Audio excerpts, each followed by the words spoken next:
getting there early or before, if possible. Right? Yeah, like during like athlete check-in or something. Yeah, like sometimes that's not entirely possible. Right. But for us, at least for me, you were coming from somewhere else. But for me, I was able to see the space on athlete check-in day, and we did photos, which was really cool, and everybody appreciated it, right? It was like everybody had their little signs, and we got to do pictures, and then like with significant others and stuff.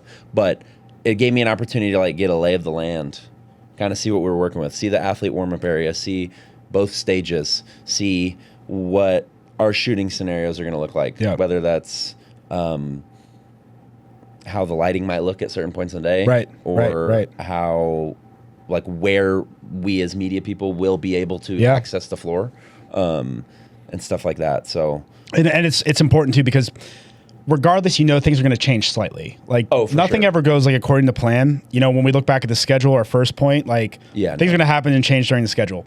Things are going to happen and change during the setup, right? Yep. So going off of and kind of expanding upon what you were saying there. So like what I really like to look at is like, okay, like where's the rig positioned, or like where the mat's positioned, like what's going to be around them, during each movement, or like what are like the different stations or something like that. So case in point, I try to do all of this now so that whenever it does come across and it does happen like later on, I at least know these things and then I can adjust. So, looking at how the floor is laid out, all of those things, to your point, the lighting, all that kind of stuff, I think that's largely important. And then just knowing how far away the different stages are, the different setups are from each other. Yeah. So knowing like, hey, the one that was like the running rowing one that's in the very middle of the entire place is going to be there, but on the far other end is like where all the barbell type work is,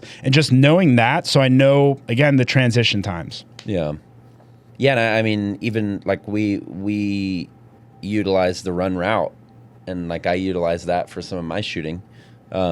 Obviously, you can't be in multiple places at one time, right? But that's another way I was trying to get creative, is I literally like ran down the run route and met the athletes where nobody else was taking photos. Yeah. So let's transition then into like the actual competition. So like that's all the pre-production stuff. Then once the competition actually starts. Yeah.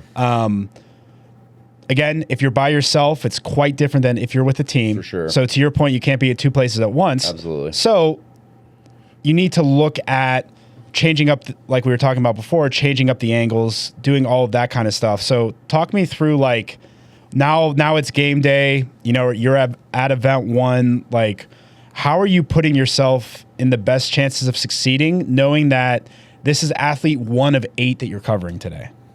You have to know like where you start, right? Like where you're going to be, when you're going to start. I mean, obviously I'm always trying to get there an hour before my first athlete goes. So that's a good point right there. Yeah, like whenever, get there early. Whenever, especially when you have like a large team of athletes. I mean, again, that kind of goes into the prep. But when you think about like, okay, we're in the weekend, that's something I'm thinking about the night before of each day, right? So I'm knowing when we get there, like when me and Tori and Ben pulled up, I already knew where I was going to be.